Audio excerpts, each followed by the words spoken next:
Olá, boa noite. 3 casas de jogos de azar são alvo da Polícia Civil e Prefeitura de Maceió durante uma operação que ocorreu hoje, no final da tarde, em Maceió. Este é um dos nossos destaques e veja também. A audiência discute comércio clandestino de gás de cozinha. Presos suspeitos de cometerem assaltos na Barra de São Miguel e no bairro da Ponta Verde, em Maceió. Atenção taxista. SMTT intensifica fiscalizações e quem não estiver com a documentação em dia será multado. O Jornal do Estado começa agora.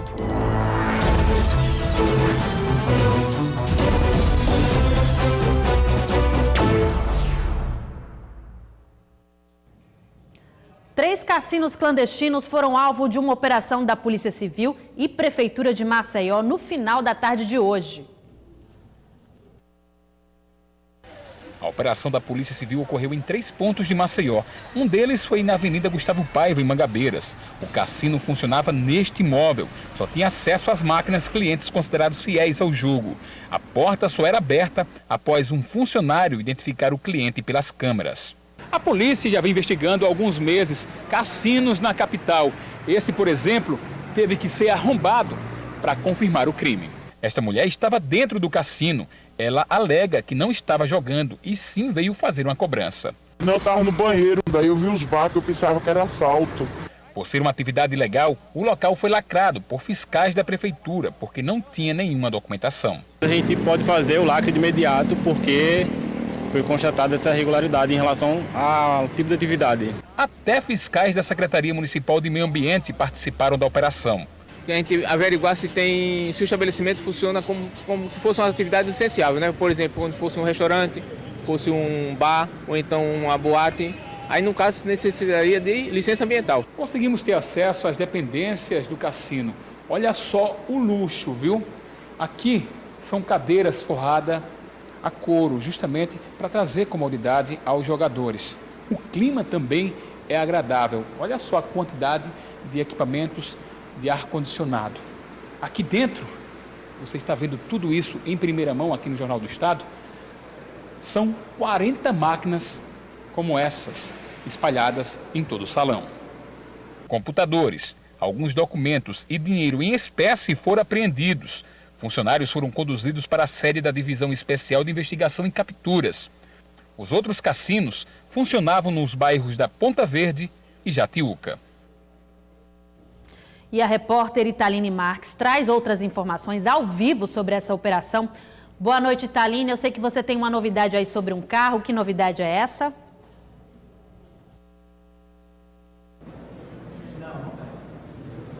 Oi, Sabrina, muito boa noite para você e também para todos que nos assistem. Nós estamos no bairro da Mangabeiras, onde um dos cassinos foi interditado pela Polícia Civil. Foram 3 cassinos, né? No bairro da Jatiuca, da Ponta Verde e este aqui no bairro da Mangabeiras. Nós estamos dentro do cassino, ó. Aqui está cheio de policiais. Neste momento eles estão recolhendo as máquinas.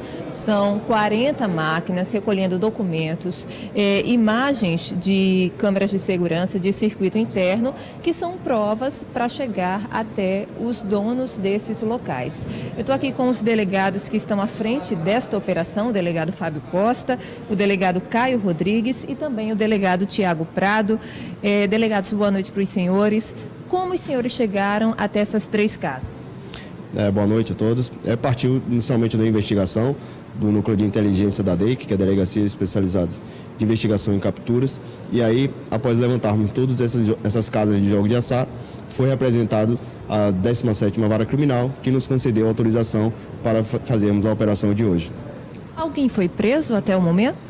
Nós ficamos responsáveis por esse alvo aqui. Outros alvos foram objeto dessa operação e serão conduzidos agora para a sede da DEIC os funcionários e também apostadores aqui do estabelecimento, onde prestarão esclarecimentos. Eles serão autuados pelas respectivas contravenções penais e em seguida serão liberados, já que a infração penal não enseja prisão em flagrante.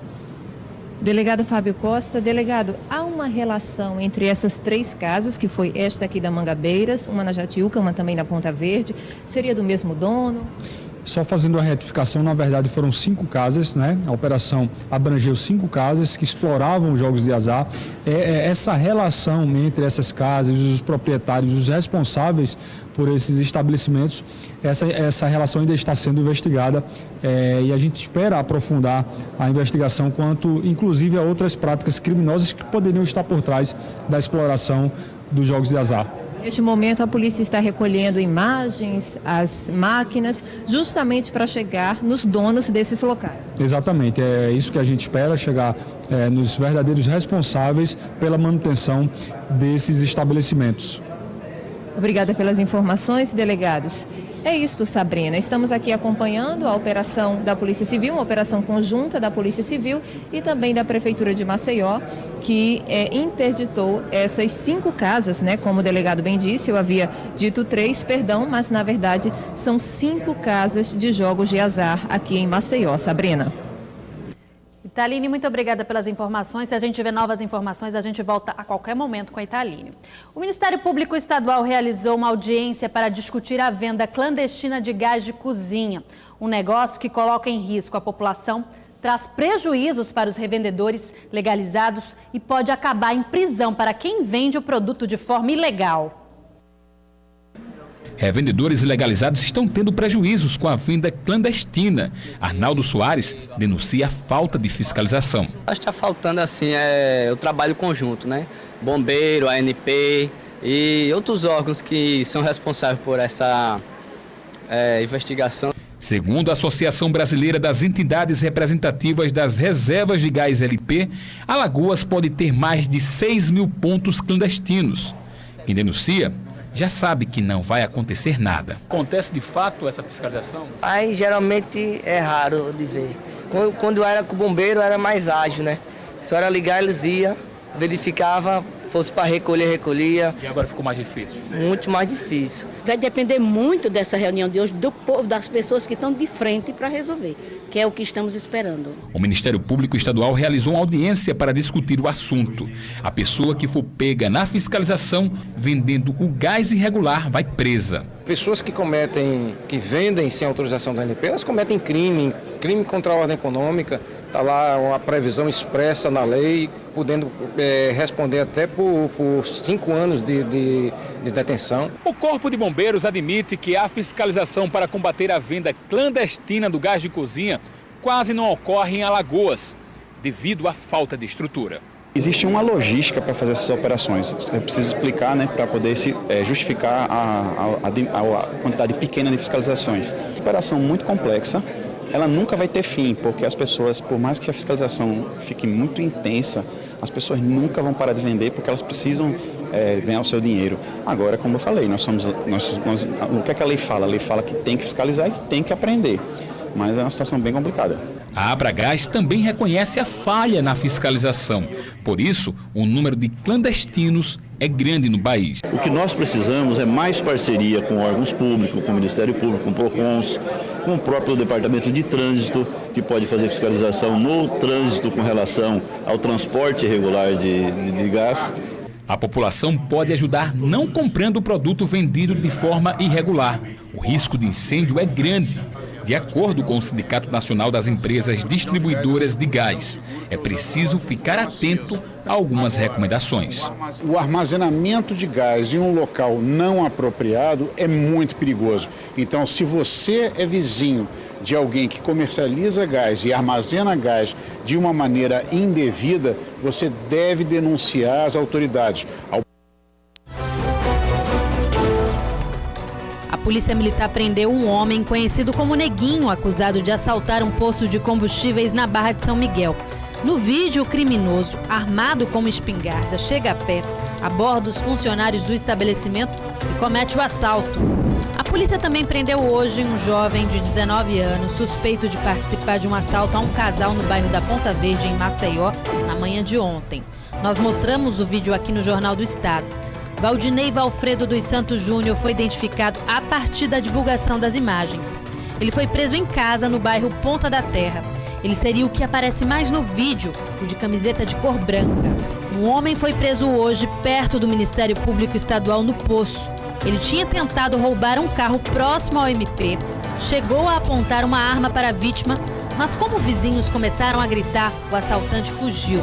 A segurança do Ministério Público foi avisada de que ele estava próximo ao prédio e o criminoso acabou sendo rendido.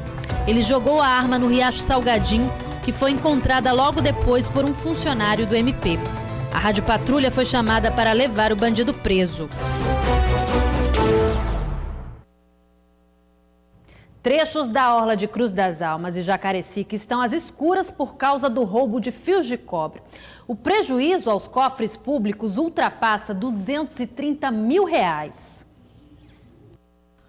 Escuridão que gera riscos, tanto para quem trafega como para os pedestres. Por aqui, luzes só dos veículos, o que acaba aumentando a possibilidade de colisões e atropelamentos. A falta de iluminação pública nesse trecho de aproximadamente 3 quilômetros entre Cruz das Almas e Jacarecica já dura cerca de 2 semanas. Voltamos à orla pela manhã para ter a dimensão do problema. O motivo não é a falta de energia, mas o furto de cerca de 10 mil metros de fios de cobre.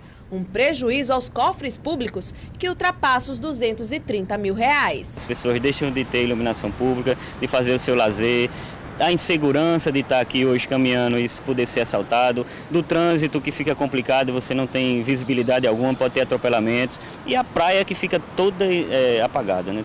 O superintendente municipal de energia e iluminação abre as caixas de concreto por onde a fiação passa e que foram quebradas pelos criminosos. Esta é a 4ª vez, somente este ano, que a fiação da iluminação pública nesse trecho da orla foi furtada.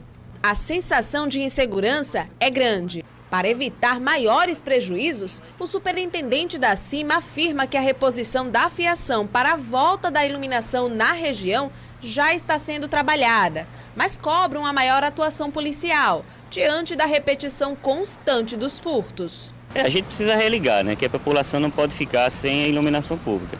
Então o que a gente pode fazer é ir na polícia, registrar um boletim de ocorrência e aguardar que as autoridades consigam pegar esses bandidos, né? Pois é, gente, denuncie.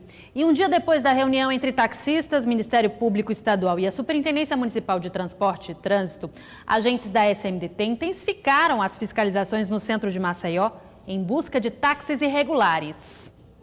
Equipes de fiscalização da SMTT conferiram os certificados de permissão, de uso do GNV, comprovante do curso obrigatório para motorista auxiliar, além da carteira de motorista e da documentação do carro. O taxista que não estiver com todos esses documentos é multado. E veja daqui a pouco, Justiça proíbe a Eletrobras de cortar a energia de unidades públicas que oferecem serviços essenciais. E ainda, um filhote de baleia jubarte foi encontrado morto em Praia de Maragogi. Vamos já.